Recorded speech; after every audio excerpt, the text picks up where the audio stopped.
What is your general overall view of how this is day 4, liturgical changes, especially music, get done and how long it takes?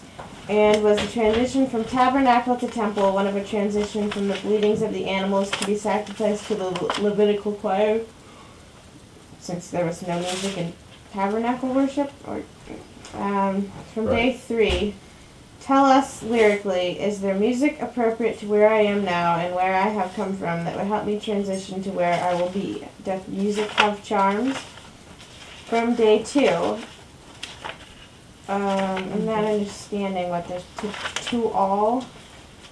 That was a question asked to everybody, but that includes you. Oh, tell us how the stories Chuck handed out or the story are/is helpful to you. And that camera's not on. From day 2 to, let's see. What composers do you find it might be best with whom to collaborate, as John of Damascus and Arthur Sullivan did on number 266 in the Trinity hymnal, Come Ye Faithful, Raise the Strain. And from day 1, tell us how did today's covenant renewal worship, last Sunday's, including its structure as a rite of transformation, the sermon, the readings, the songs, the Lord's Day Heidelberg Catechism material, etc., move you from one state of being to another? How did it mature you and the congregation and our mission fields? Okay, I'm going to suggest that you pick, you and your helpers, pick 2 or 3 of the best questions or the questions that you want to try answering, because we're going to run short on time. So if anybody has a question, while I go grab myself a cup of coffee, pick out one that you want to answer.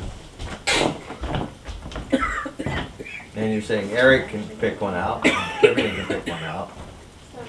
An answer from the perspective of Hannah. Maybe day 3. What's your perspective? She's Hannah, church music. That's her calling, to help the church with music. And then there's a podcast by Jim Jordan from Auburn Avenue that is on the internet. And Jordan is basically saying we need to do a lot more psalm singing and stuff like that. And so that fit into her. See, all this is fathered by Dr. Jordan through his Exodus tapes and his Revelation tapes. When I listened to his Exodus tapes many years ago, that's when we started doing symphonies at work. Now I got the Revelation tapes, and it becomes much more elaborate. Yeah. I don't think I could get away with I think you're all doing very well staying awake. Yeah. No, she succeeded. Yes. So do you have one that you're going to answer? I guess maybe day 3. Okay. And what question is day 3? Day 3 is, tell us lyrically, is there music appropriate to where I am now, from Sarah, and where I have come from that would help me transition to where I will be? Doth the music have charms?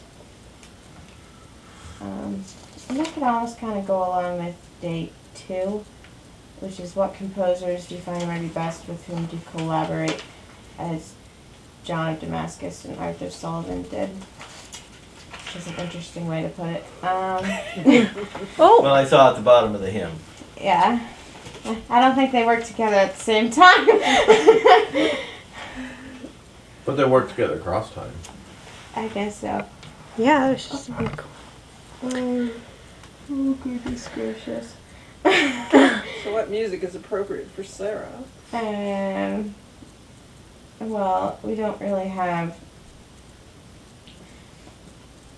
I think it's always good to listen to Bach because he structures everything, and I don't know if Sarah likes this anymore. You used to say you didn't like music for the sake of music. But I still don't get it. Okay. But, I mean, when you listen to him,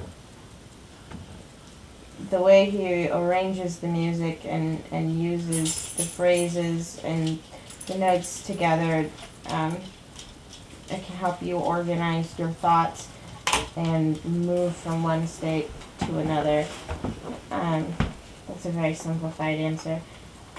And then that's the same thing with the question from day 2. Bach wasn't just writing music to the glory of God. It wasn't to the glory of God because it sounded really pretty. It was because he understood how to actually arrange music in a Trinitarian manner. And it wasn't like he just said, oh, this sounds nice together, so obviously it's good. So there's actually been a thing going on in Japan where people are being converted because they start listening to Bach's music, and then they're kind of like, oh, this is weird, and you can't really understand Bach outside of a Christian worldview. So people have converted to Christianity because of Bach. But that's kind of my complicated Mr. Hartman sort of answer. There you go. Voiced with his own The guitar. Lutherans call him the fifth evangelist. Oh, all right, from Yeah, I think I read that in the article I was reading about Okay. the Japanese. No, but So those are my answers, and you won't get any Joe. more out of me. Here. No, that's just what I was gonna say, actually. I'll go help. And we need, Yeah, right. if Eric and Tiffany have, You want me to answer something? Sure, Oh, yeah. Careful. Absolutely. I don't know about the music part, though. Oh, the starting song. Uh, That needs more.